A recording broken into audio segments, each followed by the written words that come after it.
S'il y a bien une chose qu'on ne peut pas enlever à TikTok, c'est son rapport très proche avec le monde réel. Seulement quelques secondes suffisent pour enregistrer une vidéo et la poster publiquement. Depuis sa création, TikTok a vu apparaître une quantité innombrable de vidéos ayant attisé la curiosité des gens.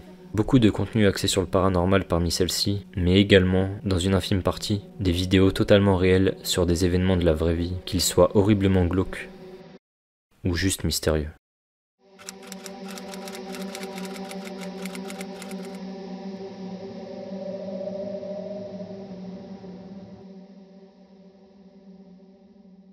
L'exploration urbaine, ou autrement dit l'urbex, cette pratique qui consiste à la visite de lieux construits et abandonnés par l'homme, souvent inaccessibles au public, tels que des zones industrielles abandonnées, des hôpitaux désaffectés ou des bâtiments en ruine. On trouve sur internet une multitude de vidéos à propos de l'urbex, et bien évidemment, TikTok n'a pas dérogé à la règle. L'histoire que vous allez découvrir se passe sur Douyin, la version chinoise de l'application.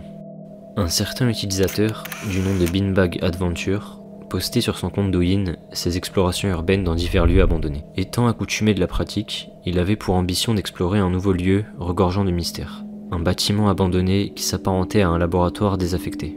En réalité, personne ne savait réellement l'histoire de ce lieu. L'état du bâtiment, ce qui s'y trouvait dedans, ce genre d'exploration dans des lieux méconnus n'est jamais sans risque, mais je vous le répète, Beanbag était accoutumé de la pratique.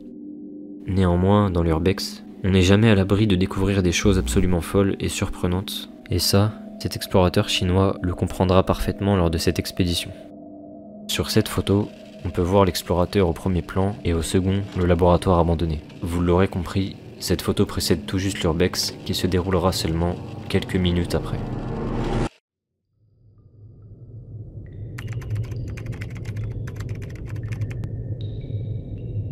À peine entré à l'intérieur, qu'une odeur nauséabonde se dégageait du bâtiment. Cette odeur obligeait Beanbag à porter un masque tout le long de l'exploration, et en même temps, elle avait aussi attisé sa curiosité. Qu'est-ce qui pouvait bien en être la cause? Le lieu en lui-même est déjà assez lugubre à explorer, aucune lumière à l'intérieur, des murs délabrés et un sol totalement inondé. Mais tout ça n'approchait en rien la monstruosité qui attendait l'explorateur. Une seule pièce semblait être la source des odeurs nauséabondes, et quand Beanbag l'atteignait, la réponse qu'il allait trouver était sûrement l'une des pires choses qu'il allait voir dans sa vie.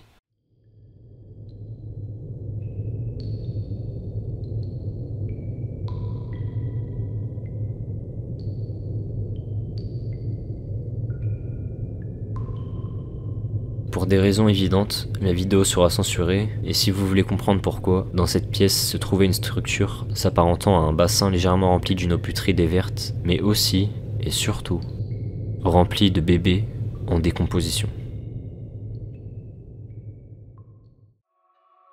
En voyant ça, Beanbag n'a pas eu de réaction spécifique, il pensait qu'il s'agissait de poupées utilisées pour toutes sortes de courts ou longs métrages, puis abandonnées ici par défaut. Et ce raisonnement-là était aussi celui de la majorité des gens qui avaient vu cette vidéo. Finalement, rien ne confirmait qu'il s'agissait bel et bien de vrais bébés, et de toute façon, Beanbag avait continué les explorations urbaines dans d'autres lieux, oubliant ce fameux laboratoire désaffecté.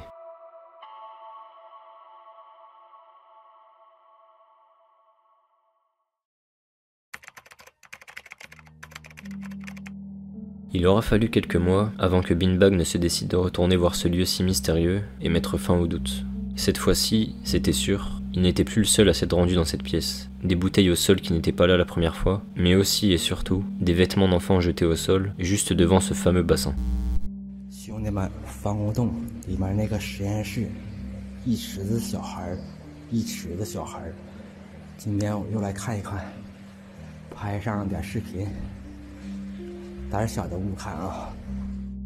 Celui-ci était d'ailleurs recouvert d'une bâche, et ce qu'elle cachait allait enfin répondre aux questions de l'explorateur. À l'intérieur, les bébés étaient dans une phase de décomposition bien plus avancée que la première fois. Après plusieurs mois passés, les ossements apparaissaient, dévoilés par la chair qui avait maintenant disparu à plusieurs endroits. À partir de ce moment-là, Beanbag n'avait plus aucun doute, ce qu'il avait vu n'était pas des poupées. Après plusieurs jours et quelques visites, il confirmera totalement cette thèse. Dans d'autres pièces du bâtiment se trouvaient des ossements, des crânes, des squelettes éparpillés un peu partout, mais aussi des jouets pour enfants, comme ces masques colorés. Ce qui s'est passé dans ce bâtiment n'a jusqu'à ce jour aucune réponse. Beanbag ne reparlera plus jamais de cette affaire sur son compte TikTok, Et la raison est un peu obscure, sachant que son compte a été suspendu pendant un certain temps avant d'être à nouveau disponible. Avant de partir définitivement, Beanbag adresse un dernier au revoir à ses enfants, les laissant définitivement reposer ensemble, mais laissant aussi les spectateurs de tout ça sans aucune réponse, devant ce qui s'apparente à l'un des plus gros mystères qu'aura connu l'univers de TikTok. Bye bye, bye bye. Bye bye là.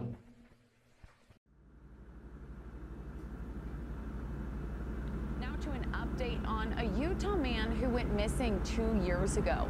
Recently, a TikToker found some of his belongings in the desert, and they say his videos led the family of Jordan Boone to his discovery.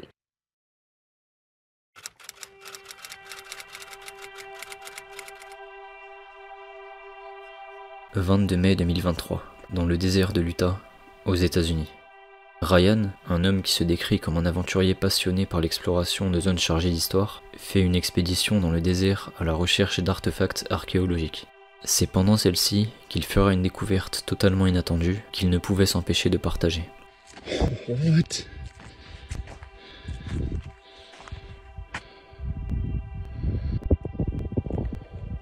I don't even know what to think.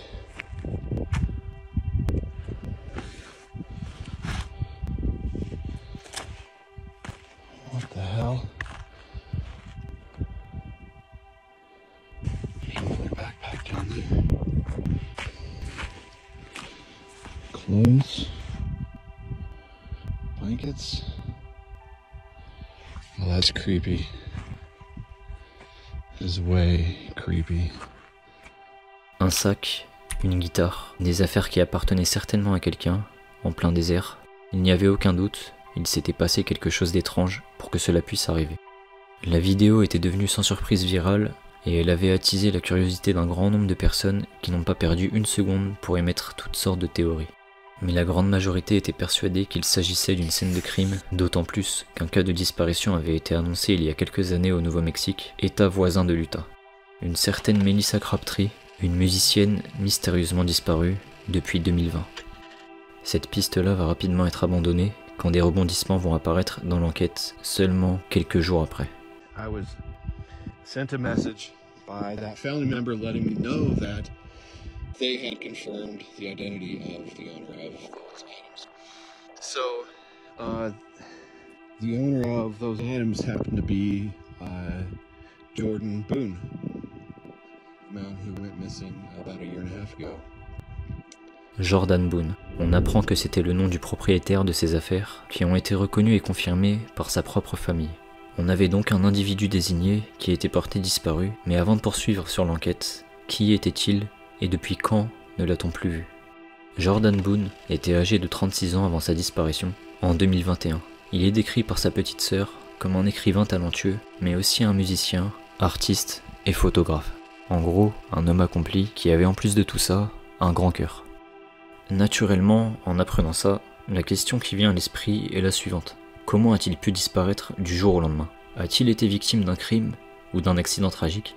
Si Jordan Boone semblait refléter le portrait d'un homme épanoui et heureux, il était, en réalité, dans une souffrance permanente depuis des années, rongé par une dépression sévère, mais aussi par des phases maniaques et des épisodes de psychose qui le conduisaient à avoir, de manière récurrente, des pensées suicidaires. Maintenant qu'on en sait plus sur lui, revenons aux derniers instants qui ont précédé sa disparition pour comprendre comment cela est arrivé. Tout d'abord, il faut savoir que Jordan Boone vivait aux États-Unis, seul, alors que sa famille était en Australie. Il avait un van qui lui servait d'habitation et possédait en sa compagnie 2 chiens, Cooper et Lily. En août 2021, les jours précédant sa disparition, Jordan se rendait au San Rafael Swell, et seulement peu de temps après son arrivée, son van s'est retrouvé bloqué à cause d'une inondation dans la zone. Par chance, un couple qui passait par là l'a retrouvé déshydraté et l'a conduit jusqu'à la ville d'Huntington où il sera pris en charge afin de suivre un examen médical. C'est à ce moment-là qu'un officier de police qui était présent informera Jordan que sa famille le recherchait et lui proposera d'aller dans un hôtel le temps que quelqu'un vienne le chercher. Seulement, Jordan n'était pas de cet avis-là et quittera rapidement l'hôtel, cette fois-ci sans son van et avec pour seule compagnie un seul de ses chiens. À peine à l'extérieur, il va repérer un camion poubelle avec les clés laissées sur le contact qu'il va voler pour aller à Price, toujours dans l'Utah. Il va ensuite récidiver en volant un autre véhicule qu'il finira par abandonner par manque d'essence au bord d'une autoroute à Cisco. Tout ce que je vous ai raconté rassemble les dernières informations qu'on a eues à son sujet et qui se sont produites en août 2021. Revenons donc 2 ans plus tard, en 2023, dans le désert du comté de Sevier, toujours dans l'Utah. Ryan, toujours dans son enquête, a posté ce TikTok presque une semaine après avoir découvert les premiers objets dans lequel il montre de nouvelles traces, plus inquiétantes cette fois-ci. I found something. Actually, a few items. Phone charger. Butane torch of some kind. Cell phone.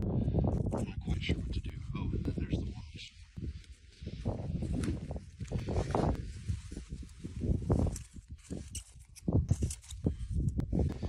There's another item up here. It's like a basket. Some sort of plastic or rubber strap looking thing. However, I'm going to leave them there and then I'll let the family know and then I'll probably call the detectives and... Si Jordan avait abandonné sa guitare et son sac, on aurait pu penser que c'était par souci de praticité afin de se déplacer avec moins de charge et être moins encombré. Mais là, l'explication colle pas avec des objets discrets comme un téléphone, une montre et un chargeur. Ryan a tout de même persévéré en traçant même les itinéraires entre les différents objets pour retracer le parcours de Jordan et essayer de comprendre ses intentions, mais malheureusement, après plusieurs semaines dédiées à son cas, aucune nouvelle trace de lui ne sera retrouvée. Jusqu'à aujourd'hui, Jordan Boone est toujours porté disparu, depuis maintenant plus de 2 ans. Sa sœur, Shelby, tient toujours un compte Facebook sur lequel elle parle de son frère, et pour les 2 ans de sa disparition, elle a écrit dans un long message qu'elle a posté: quand Ryan a trouvé les affaires de Jordan, j'ai eu un espoir de découvrir ce qui lui était arrivé. Aujourd'hui, je réalise que je ne pourrai peut-être jamais le savoir, et j'ai appris à vivre avec ça.